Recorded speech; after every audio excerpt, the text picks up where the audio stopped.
Assalamualaikum warahmatullahi wabarakatuh. Yang terhormat Dr. Anda Yusra Dewi MPD selaku dosen pengampu mata kuliah telaah kurikulum dan buku teks. Di sini kami dari kelompok 4 akan mempresentasikan materi kami. Sebelumnya saya Fadli Zaldi dengan 51B12048 sebagai pemateri pertama, yang akan dilanjutkan oleh Ferdi dengan 51B12056 selaku pemateri kedua, dan Mila Martinez dengan 51B12067 selaku pemateri ketiga. Di sini saya akan menyampaikan terlebih dahulu materi yang akan dibahas pada kelompok kami. Yang pertama yaitu adalah pengertian dari kurikulum dan juga komponen. Kurikulum sendiri adalah pernyataan tentang tujuan-tujuan pendidikan yang bersifat umum dan secara khusus, dan materinya itu dipilih dan diorganisasikan secara struktur berdasarkan suatu pola tertentu untuk kepentingan belajar dan mengajar dalam dunia pendidikan menurut Hilda Taba dalam tahun 1962. Sedangkan komponen itu menurut KBBI adalah bagian dari keseluruhan. Dengan kata lain, komponen merupakan bagian dari keseluruhan atau unsur yang membentuk sistem ataupun kesatuan dari hal yang utuh. Kemudian jika digabungkan antara komponen dengan kurikulum, yaitu adalah bagian atau unsur yang satu sama lain sering berhubungan atau berkaitan di dalam suatu kurikulum. Selanjutnya yaitu adalah komponen-komponen kurikulum 2013. Komponen-komponen kurikulum 2013 terdiri dari 4 komponen. Yang pertama yaitu adalah tujuan, materi atau isi, metode, serta evaluasi. Setiap komponen kurikulum memiliki keterkaitan atau hubungan satu sama lain, di mana suatu tujuan menjadi komponen pertama, kemudian dijabarkan oleh komponen materi atau isi, kemudian diimplikasikan atau dilaksanakan dengan metode-metode, dan akhirnya setelah pelaksanaan metode akan dilakukan evaluasi. Jadi setiap komponen kurikulum 2013 itu memiliki keterkaitan antara satu komponen dengan komponen lainnya. Selanjutnya yaitu adalah komponen tujuan. Dalam tujuan pendidikan yang ada dalam kurikulum 2013 terdiri dari 4 tujuan. Yang pertama adalah tujuan pendidikan nasional atau TPN. Tujuan pendidikan nasional ini adalah menjadi tujuan umum yang harus dicapai berdasarkan Undang-Undang Dasar 1945. Selanjutnya adalah tujuan institusional. Tujuan institusional ini berdasarkan adalah payung hukum atau berdasarkan peraturan yang telah ditetapkan oleh pemerintah. Di sini suatu pendidikan itu tidak melenceng dari tujuan institusional itu sendiri. Selanjutnya adalah tujuan pengajaran atau kurikuler. Tujuan pengajaran atau kurikuler ini ditujukan kepada tenaga pendidik dalam bagaimana dia melakukan suatu teknik pengajaran atau penyampaian pembelajaran dalam pendidikan kurikulum 2013. Dan terakhir adalah tujuan instruksional atau pembelajaran. Hal ini tentunya berkaitan dengan pembelajaran yang ada di ruang kelas, yaitu kegiatan belajar mengajar. Di sini tujuan ini harus tercapai. 4 tujuan tersebut harus dilaksanakan untuk dijabarkan oleh komponen isi materi, dan materi selanjutnya akan disampaikan oleh rekan saya selanjutnya. Terima kasih. Assalamualaikum warahmatullahi wabarakatuh. Saya ucapkan terima kasih kepada rekan saya Fadli Zaldi yang telah menyampaikan materi sebelumnya. Kemudian di sini saya akan melanjutkan materi selanjutnya masih dalam topik komponen-komponen kurikulum 2013. Komponen berikutnya ada komponen isi atau materi. Komponen isi atau materi adalah bahan-bahan kajian yang terdiri dari ilmu pengetahuan, nilai, pengalaman, dan keterampilan yang dikembangkan ke dalam proses pembelajaran guna mencapai komponen tujuan. Isi kurikulum menyangkut semua aspek, baik yang berhubungan dengan pengetahuan maupun materi pelajaran yang biasanya tergambarkan pada isi setiap mata pelajaran. Berikutnya ada komponen strategi atau metode.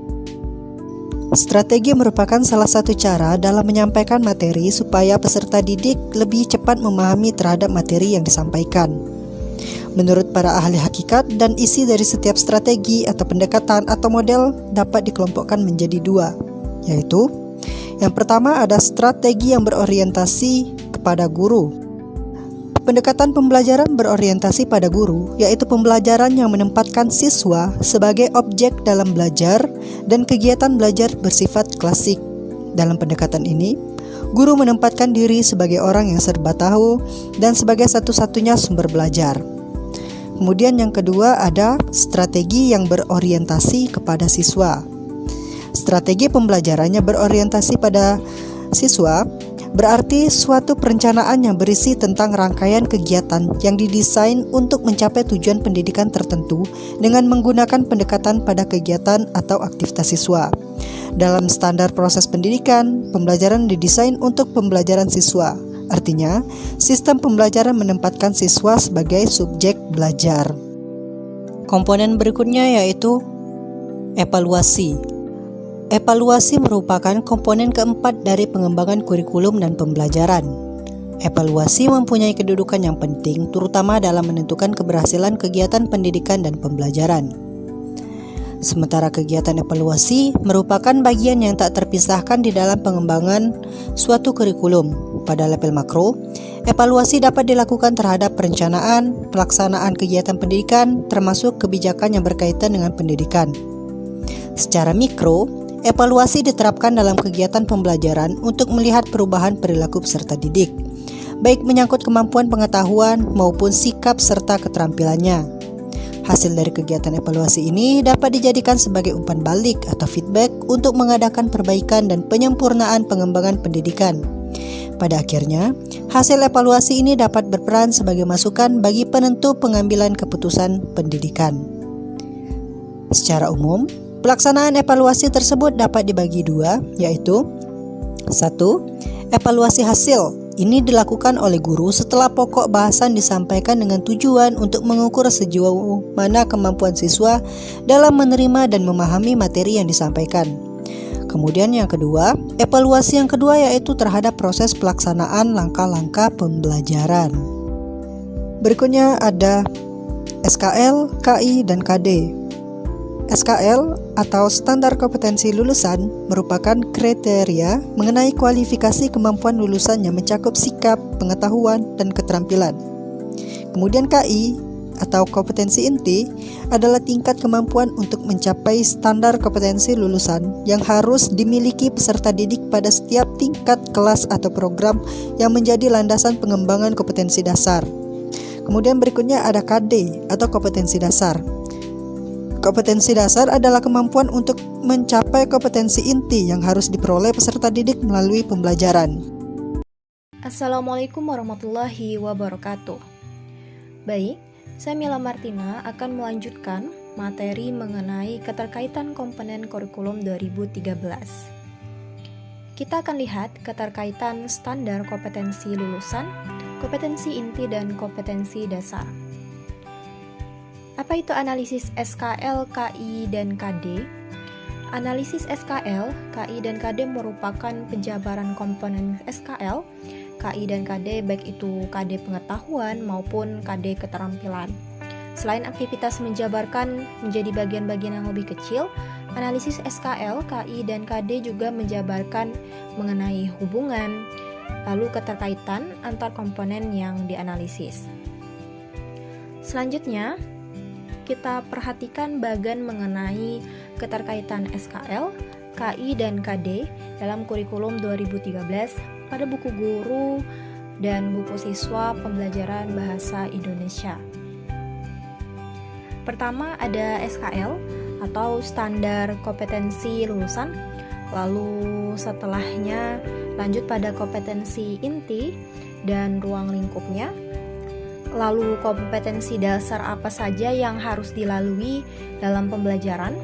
Selanjutnya masuk pada materi pembelajaran bahasa Indonesia. Lalu masuklah pada proses pembelajaran. Nah, setelah pembelajaran berlangsung maka dilakukan evaluasi atau penilaian.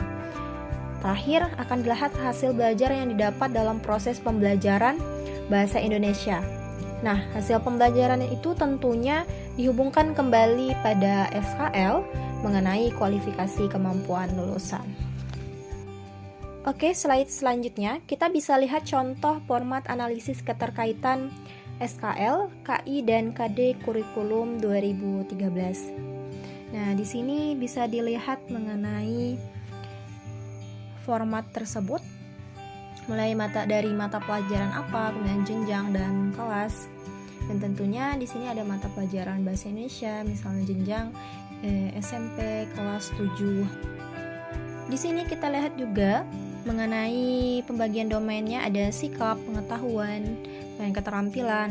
Lalu standar kompetensi lulusan ini bisa dilihat pada Permendikbud nomor 54 tahun 2013. Kemudian ada kompetensi inti, juga bisa dilihat pada Permendikbud nomor 68 tahun 2013. Ada kompetensi dasar yang sama dilihat pada Permendikbud nomor 68 tahun 2013. Mengenai materi atau konsep esensial, itu bisa dilihat pada silabus atau buku, baik itu buku guru dan buku siswa. Nah, aktivitas kegiatan belajar siswa untuk mencapai kompetensi ini bisa digunakan mengenai pendekatan-pendekatan pembelajaran, baik itu contohnya gunakan pendekatan saintifik. Lalu teknik dan bentuk instrumen penilaian itu juga bisa dilihat pada Permendikbud nomor 66 tahun 2013. Nah, ini adalah contoh mengenai analisis keterkaitan SKL, KI, dan KD Bahasa Indonesia pada bagian pengetahuan dan keterampilan kelas 7, materi tentang laporan observasi.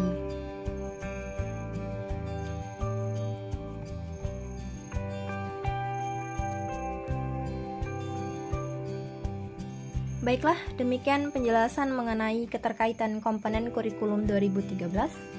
Saya mewakili rekan-rekan saya, mohon maaf apabila ada kesalahan baik dari penyampaian materi maupun lainnya.